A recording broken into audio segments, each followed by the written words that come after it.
What is going on? Bo Leven here, owner It Feels Like Home Construction. Kendall Leven. We're so glad to have you guys to the channel. We talk about business, finance, real estate deals, the cold hard truth about everything that we do. We are pretty blunt with you. So if you haven't subscribed to our channel, go ahead and do that right now and make sure to like this video if you love it. So today, the video is about the cold hard truth about real estate and really about income and things, because I know there's a lot of guys out there that are obviously posting online that no money needed, no money down, you know, and all those different things. And this video is not necessarily about no money down, but it's more about as far as income goes with the bank. Right, and what you're going to need to show at the bank to start your real estate deals and everything like that. Because whenever we first started in our real estate portfolio, it was really hard to get approved at a bank whenever we were just getting started with our income. We've had several businesses along the way. Right out of high school, started working. She was in college, but then we actually opened up a food business, and that was doing really well. We were almost at 6 figures a year in that business. Had a few other ones, and they were all great. And we were grossing, doing really well, and even showing a good amount of profit. But as far as self-employment goes, that's what we always did. And I will tell you, that was a challenge all those years back, you know, 5, 6 years ago, of doing that, because a bank looks at it differently. You know, when they look at a self-employment income, they don't know if that business might be doing great one month, and the next month it might not make anything. And that's what a bank thinks of it as. And so it's not as nice, you know, because there's people out there that were getting, you know, that made a lot less, but they actually had a job and they're getting qualified for things. You're wondering, how are they even paying for that? Yeah, banks look at it a lot differently because you're getting a 2-week paycheck, a monthly paycheck, and it's consistent. Versus self-employment, sometimes you can go months without a paycheck, and as far as a bank standpoint goes, they don't really favor that self-employment route whenever they're looking at your income and things like that to get approved for bigger deals that you're wanting to do. I guess the deal is that if you're going out there to start real estate, I mean, it is the cold hard truth is you do have to show income. It doesn't matter what you do or what guys tell you that there's no money needed. In real estate, it takes income. You know, it's a bank. If you're going to a legitimate bank, not a hard money lender, they're going to look at it. They're going to pull your credit. They're going to look at different things. They're going to look at your income to make sure you can support that payment for the deal that you're going to do. So it doesn't matter what people are telling you. If you walk in there and you're wanting to finance, just say a $500,000 deal, they're going to look at, okay, if this payment's $4,000 a month or $3,000 a month, whatever, however far out you go, they're going to make sure you have enough left at the end of the month to pay that payment, plus your house mortgage, plus your other bills, before they're just going to go ahead and give you that loan. Right, and they look at your debt. I mean, they're going to analyze every single square inch of it that they can. They will. And then they're also going to look at, you know, things of, or is this person smart with their money? Because if you walk into the bank and you're wanting them to give you a $500,000 or $1 million, well, they're going to say, okay, well, what do you have saved? And you're like, nothing. Well, what do you have for income? Nothing. I mean, that would never work. So that's the reason why we wanted to get on here, is because I see all these videos all the time of these guys talking about it. And really, I mean, if you're going out there to get started in real estate, make sure you have an income. Make sure you're not, you know, completely writing everything off if you are self-employed, because it really does kind of bite you in the long run. And whenever we were doing really good in our businesses, you know, obviously self-employment, you can write a lot of things off, you know, legally. And that's what we did. And, you know, 6, 7 years ago, that killed us. That did hurt us on going into the bank to get loans. So because we had to explain more things, and it just made it a lot more challenging. So if you're out there and you're going into the bank, you know, make sure, you know, your tax returns, you know, look good and they're great, and you have the income to be able to support the payment that you're going to go and get from the bank, you know, whatever size loan that will be.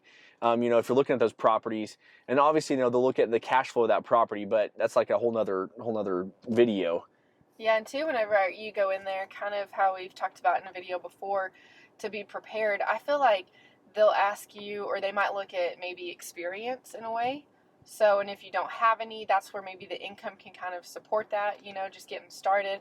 Because if you go in there and you have no income and then you have no experience, they're definitely not going to do the deal for you. So I feel like experience would be a good one too. Yeah, they'll definitely weigh that out. I mean, they want to know, like Kendall's saying, like, have you done, you know, rentals, or have you ever bought a house, or have you paid a mortgage before? Like, what is the biggest mortgage you've paid? And they're going to weigh all these things out when they go to like loan committee and do all this. So if someone's telling you you don't need anything, you know, I totally disagree with that. I think that you do need a savings. You do need, you know, cash to show that you can support that if your business wasn't doing well those 2 months. Right. You know, I will tell you that being self-employed, it was the best thing that we ever chose to do, but it was also the hardest too along the journey of trying to figure out how to, you know, prove to the bank, like, look, I have this much cash saved, I have all these things, I have the income. You know, being self-employment is just a lot different than actually getting, you know, a true paycheck every 2 weeks. Yeah, the more banks you go to,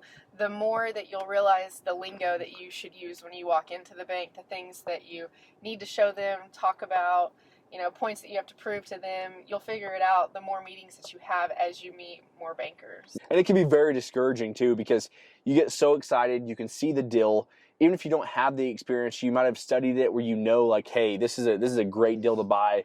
This triplex is renting out. It's cash flowing, and I pulled up my new mortgage for it, and it's really leaving extra money at the end of the month. And if something were to go wrong, there was still extra money. So I mean, we know the feeling. You know, we know years back that you're looking at those things, you're like, wow, I mean, this is the best deal ever. But then you go to all these banks and it does get discouraging, because it's like we always talk about in other videos too. You have to find that right lender that wants to grow with you. And when you find that right lender, I mean, it does take time to build that relationship, but when you find that right lender, I mean, it feels like the whole real estate world and everything's so much easier, because they already have your financials every year. They already know, you know, obviously your cash basis. They already know kind of pretty much everything about you as far as the business aspect of it. And so it just makes it a little bit easier of trying to go out there and, you know, do it like these other people say, no income and none of this. And you'll find the right banker too, because they also need to kind of understand your tax returns and the self-employment route. I'm not saying that not most of the bankers do understand that. I'm just saying one that will work with you and say, hey, I get it. Like, I know that you guys are self-employed, but I know how all the write-offs, the deductions go. So I know that you really didn't make X amount of dollars.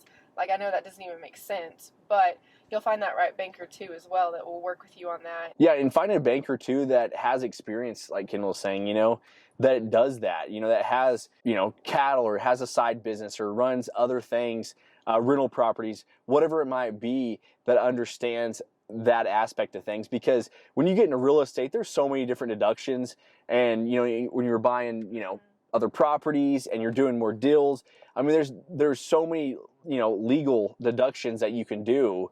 You need somebody that can actually understand that whenever you go and you take your tax returns, because we've gone to some bankers and, man, their ego, oh my gosh, there gets in the way. And there's several of them out there that are like that, and they don't understand anything, because they're by the book, they follow this way, and they don't understand that you can, you know, if you have a business over here, you have these write-offs. They don't understand any of that. So make sure you know who you're going to and who you're talking to. It's just like anything, you know, you'll find the ones that you click with, and you'll build that relationship. Just like anything in life, any business that you get into, partners that you have, you'll know which one's the right one for you the more that you meet with them and talk about things. But it can be discouraging, because you have, like Bo said, a perfect deal in your mind, and it makes sense on paper. You know that it's going to do good. It's in a great location, and they shut you down.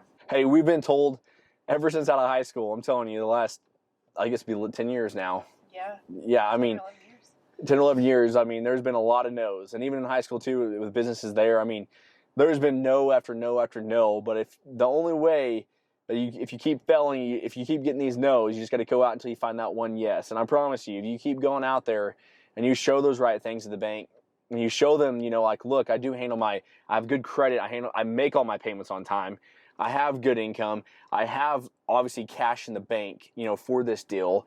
And then also, you know, if you bring another partner on too, I mean, that does help, because that you're kind of splitting the payment, where they're saying, well, you might not have enough at the end of the month. Well, you know, Kendall, I'm splitting it with her if she's my other partner. And then it kind of looks better too if you're needing some help on there. So I mean, there's a bunch of different ways to do it. This point of this video is really the part of, I get so tired of people saying, like, oh, you don't need any money, you don't need to show anything. I mean, because really, when you're first starting out and your very beginning project, I'm not talking about people that already have 10 rentals. Yeah. I'm talking about the people that, you know, don't have any real estate, that their income's really growing. They just are kind of on the verge of, like, what else do I need in real estate, because I don't know what else to do. And that's the reason why we wanted to put this out here and just kind of give you that cold hard truth of what it's really like out there of going to the bank, because it's not all, you know, butterflies and rainbows, like she was talking about, it's discouraging sometimes. I promise you, it does pay off. You just keep going out there and keep going after it. You'll love it one day. It's awesome. Yeah, so really, I mean, do you need money to get started in real estate? Yes, obviously, of course, unless you're going to have like a perfect scenario where somebody says, hey, I'll partner with you and I'll provide I'll do all the investing, I'll put up all the money for it, you don't ever have to put any money into it. That's a great partnership. So if you can find something like that, then yeah, obviously, but you will need to show good income to be able to do real estate deals. And to find those deals, I mean, to find somebody else that will fund it like that and completely pay for everything is very hard to come by. I mean, we did upload another video though when we very first started. We actually had that happen. Yeah, we did, but it was like a once in a lifetime thing. Yeah, I mean, random. Yeah, bugging the guy, and then it was just flip houses. So, but like she's saying though, when you get up to like 7 figures in those ranges, the bank is going to look at everything. They are going to make sure that they are covered. They're not just giving somebody money that doesn't know what they're doing. We really appreciate you guys watching. We have so much more content we're going to be uploading. And we hope you already liked. We hope you already subscribed to the channel. We appreciate you guys.